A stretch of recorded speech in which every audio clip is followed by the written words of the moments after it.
Danny Morgan, a devoted nurse in London, never expected her daily routine to be disrupted by Pollard Akande, a charming and magnetic pharmacist at her hospital.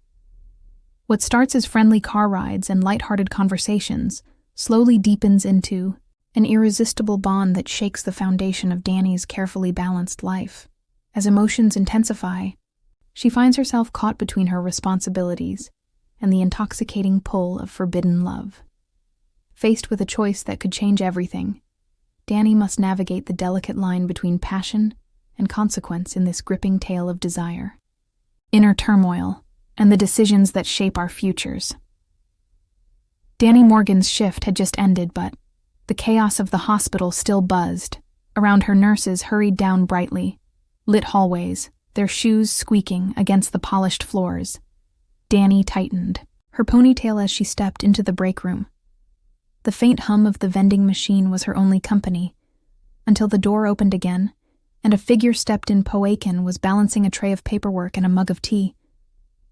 His dark eyes scanned the room. Before they landed on Danny, his lips curved into a polite smile. "Long day," Danny nodded, trying not.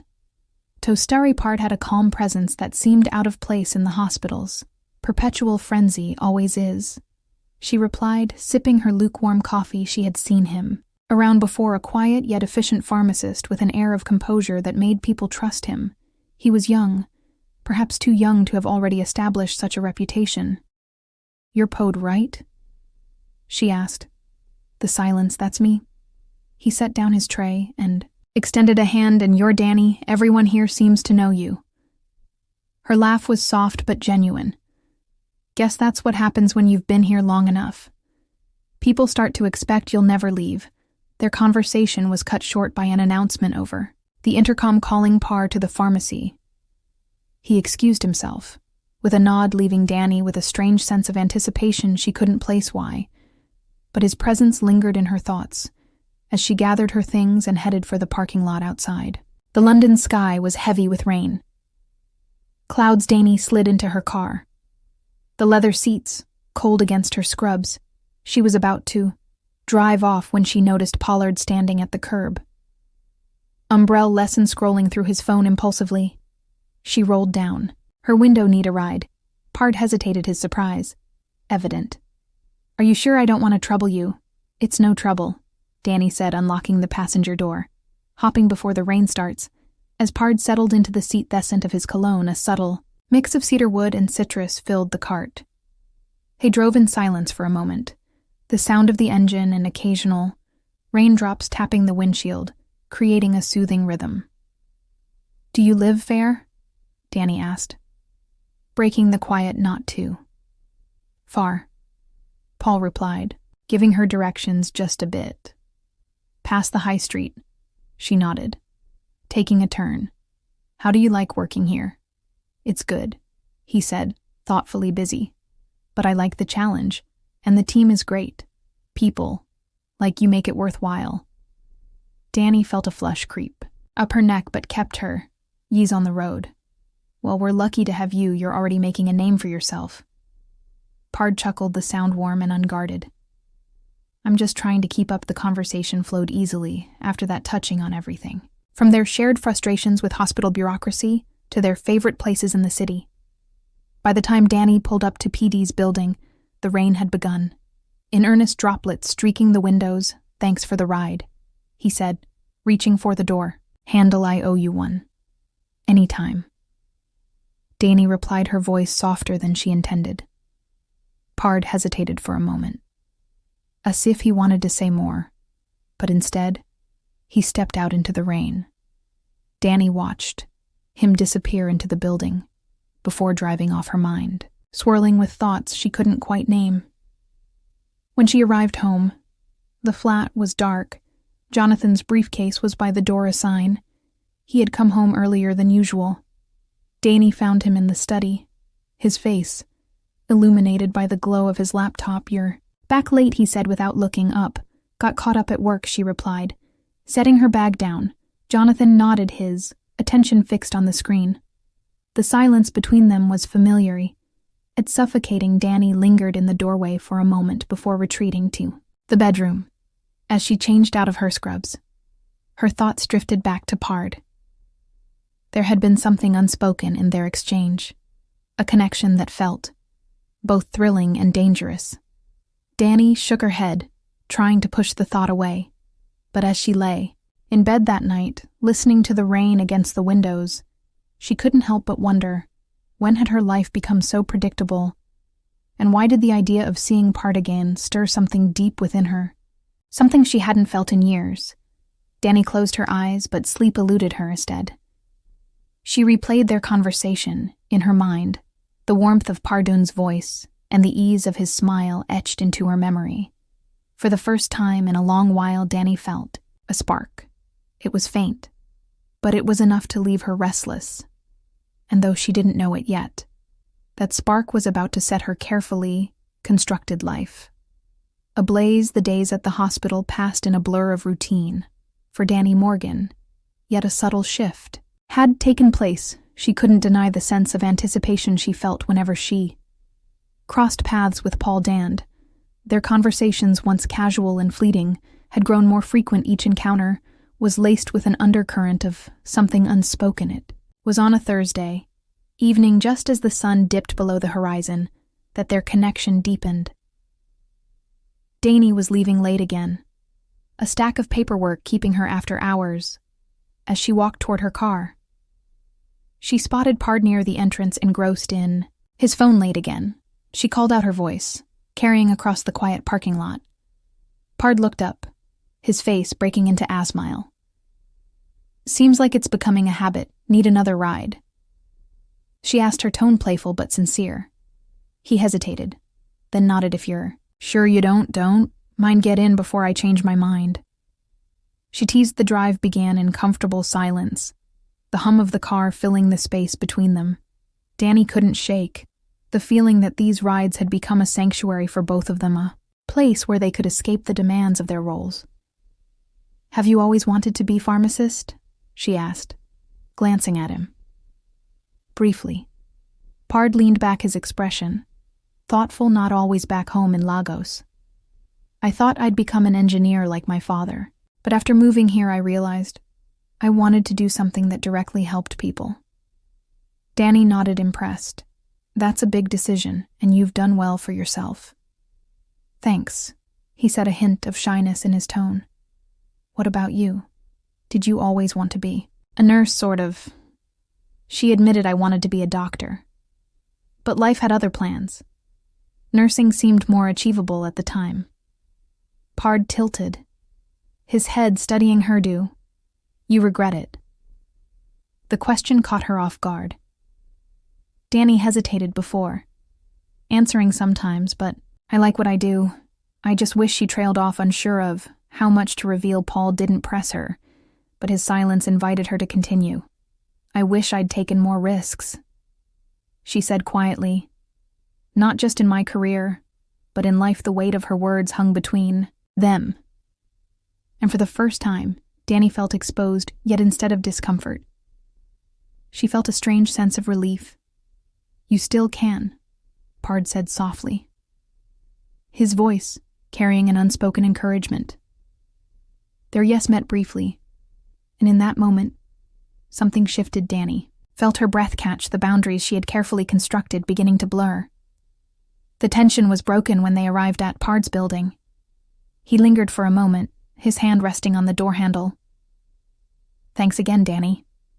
"I mean it, and any time." She replied, her voice steady, despite the flutter in her chest as he stepped out into the crisp evening air. Danny watched him until he disappeared. Inside her mind was a whirl of emotions as she drove home, replaying their conversation. When she arrived, Jonathan was already asleep, his even breathing filling the quiet bedroom. Danny sat on the edge of the bed, staring at the darkness outside.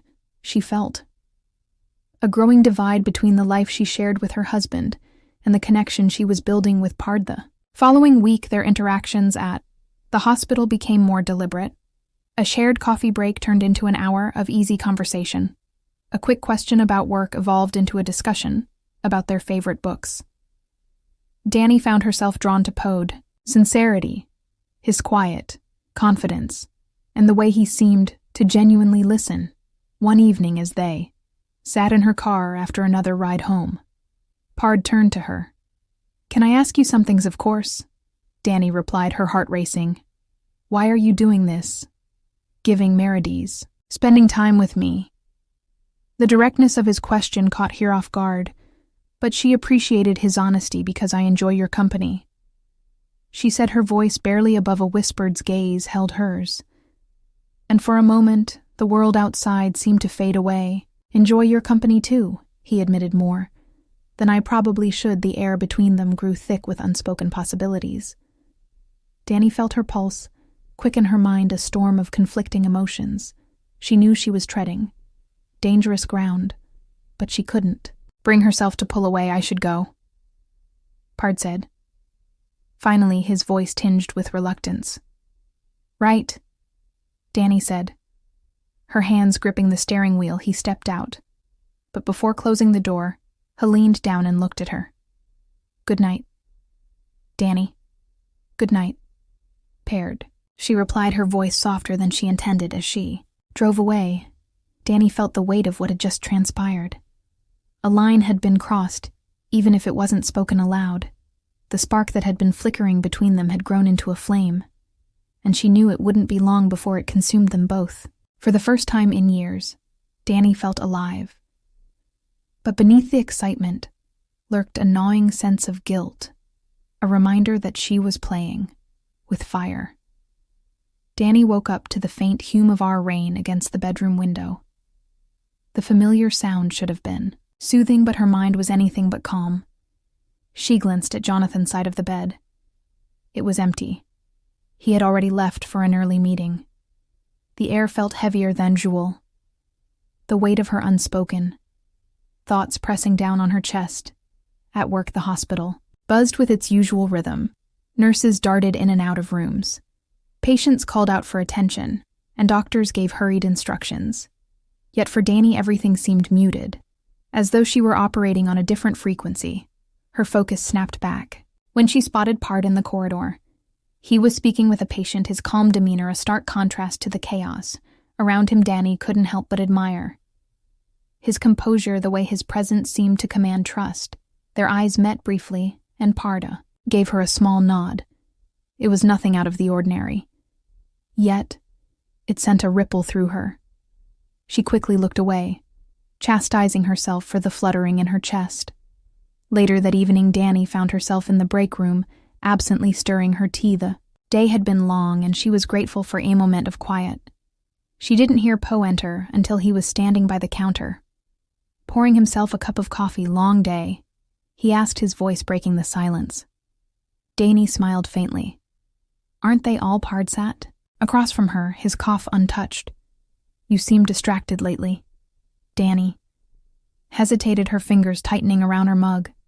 "Just a lot on my mind," she said. Carefully, Pard studied her for a moment before leaning forward. "If you ever need to talk, I'm here." His words were simple, but the sincerity in his tone disarmed her. Danny felt a lump form in her throat.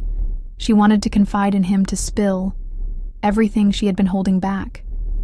But she knew that crossing that line would make it impossible to go back.